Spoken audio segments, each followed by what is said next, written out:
मैं आप लोगों के सामने जो विषय रख रहा हूं वो ये है कि हरियाणा की 10 की 10 लोकसभा सीटें और करनाल की विधानसभा सीट 11 के 11 कमल खिलाकर हम 4 जून को मोदी जी की झोली में डालेंगे। ये अलग बात है कि मार्जिन वेरी करता है, अलग अलग जो कॉर्नर से रिपोर्ट आई है उसमें कहीं ज़्यादा मार्जिन है, कहीं कम मार्जिन है, और न केवल पार्टी के लोगों की ओर से बल्कि इंडिपेंडेंट राय रखने वाले लोगों से भी हमने जो जानकारियां ली हैं उसमें 100% रिजल्ट ये भारतीय जनता पार्टी के फेवर में आ रहा है।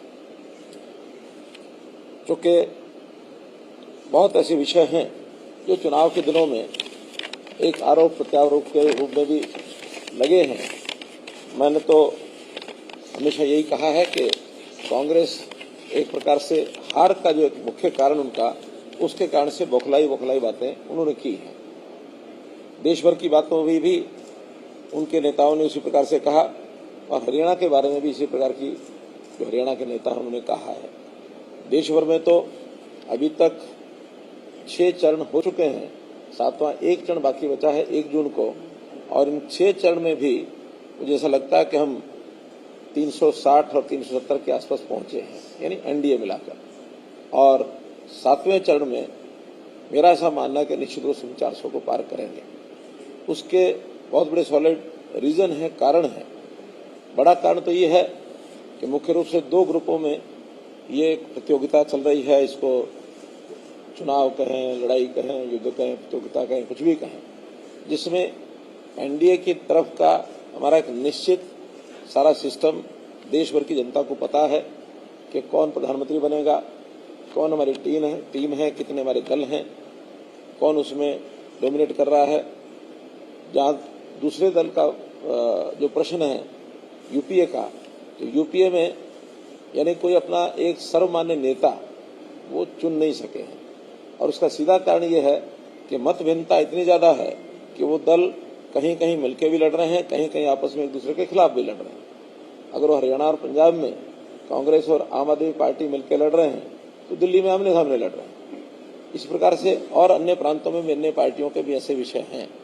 कोई किसी प्रकार का सामंजस्य उनका दिखाई देता नहीं है। नेता के नाते हर किसी के मन में लार टपक रही है कि जैसे कल ही यूपीए जीत करके और प्रधानमंत्री बनने वाले हैं। इस प्रकार का विषय ये हम सबको ध्यान में है।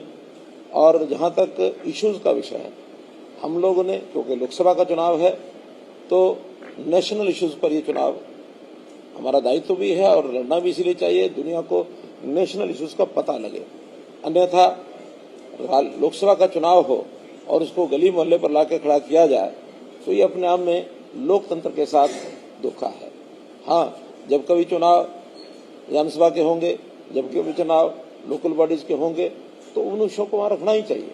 लेकिन आज देश में, पूरे देश का स्थान दुनिया में क्या बना है, हमारे देश के लोगों में कितना अपने आप में विश्वास जागा है, चाहे वो राम जन्मभूमि का विषय हो और चाहे धारा 370 का हो, चाहे 3 तलाक की बात हो, चाहे गरीबों के लिए स्कीमें बनाने की बात हो, उसमें आयुष्मान की बात है, उसमें हर घर में जो सुविधाएं दी गई गरीब परिवारों में, उनको प्रधानमंत्री आवास योजना के अंतर्गत मकान बना के दिया, घर घर में पानी पहुंचाया, हर घर में बिजली पहुंचाई, हर घर में गैस सिलेंडर पहुंचाया, और गरीब लोगों के लिए आयुष्मान भारत का कार्ड जिसकी गारंटी सबकी दी है। और इसी प्रकार से किसानों के लिए, किसानों की भी जैसा एमएसपी है, जैसा किसान सम्मान निधि है।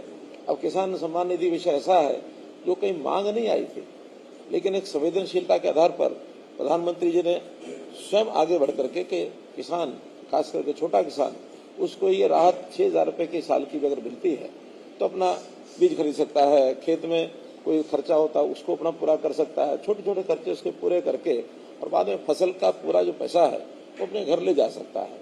तो ऐसी बहुत चीजें हैं। हमने उसमें स्टेट की ओर से भी बहुत चीजों को यानी एड ऑन किया है। जैसा ये हमारा आयुष्मान भारत है, इसके अंदर हरियाणा ने भी 1,20,000 के बजाय 1,80,000 लिमिट करके और चिरायु हरियाणा ये योजना आगे बढ़ाई कि हम इनको भी प्रदेश की ओर से इसका जो सारा खर्च है वो वहन करेंगे। यहीं तक नहीं रुके, 1,80 से 3 लाख तक इसमें एक नॉमिनल 1500 रुपये साल का लेकर के और वो 5 लाख का बीमा उनका भी किया। और अब तो उसके बाद जो हमने घोषणा कर रखी है चुनाव शुरू होने से पहले, नोटिफाई अभी होनी है वो, लेकिन उसमें एक प्रकार से इसको यूनिवर्सल कर दिया कि सब लोग 5000 रुपये का एक प्रीमियम दे करके और अपने आप को उसमें जोड़ सकते हैं, कोई आयु का हिसाब नहीं है। तो ऐसी योजनाएं बहुत बनाई है। जहाँ तक आयुष्मान भारत 70 साल से ऊपर के लोगों का है, उसमें इंडिविजुअल के लिए 5 लाख रुपए का बीमा 70 साल से ऊपर के लोगों का, वो भी हमने अपने संकल्प पत्र में ये जारी कर चुके हैं। तो ऐसी लोकहित की योजनाएं, ऐसे नेशनल इंटरेस्ट के इश्यूज आज निर्णय प्रक्रिया में मोदी जी, अमित शाह जी, इनका देश और दुनिया में धाक जमी है कि कितने कॉम्प्लिकेटेड इश्यूज होते हैं, उसको कैसे सरल तरीके से और उसका निर्णय ले लेते हैं। अब कांग्रेस के लोग हमेशा डराते रहे क्या कि अगर आपने राम जन्मभूमि के विषय को हाथ लगाया, अगर आपने 370 को हाथ लगाया तो गृह युद्ध हो जाएगा, देश में खून की नदियां बह जाएंगी। लेकिन मैं पूछना चाहता हूं, क्या किसी के शरीर पर कोई खरोंच आई? कितना स्मूथली ये सारे काम हुए। राम जन्मभूमि का कोर्ट ने निर्णय दिया और 370 का जो अमेंडमेंट है वो सरकार लेके आई और किसी ने, बल्कि जम्मू कश्मीर के लोग उसमें आज प्रसन्न हैं। जम्मू कश्मीर के लोगों को लगता है कि हम देश की मुख्य धारा में आ गए। जो वहाँ के लोकल लीडर्स जो अन्याय करते थे, उस अन्याय से वो बच गए हैं। सरकारी खर्चा जितना दिखा दिया जाता था, कोई ऑडिट नहीं होता था, वो ऑडिट वहाँ होने लग गया। एससीज को जो रिजर्वेशन वहाँ होता नहीं था, वो एससीज को रिजर्वेशन मिलने लग गया।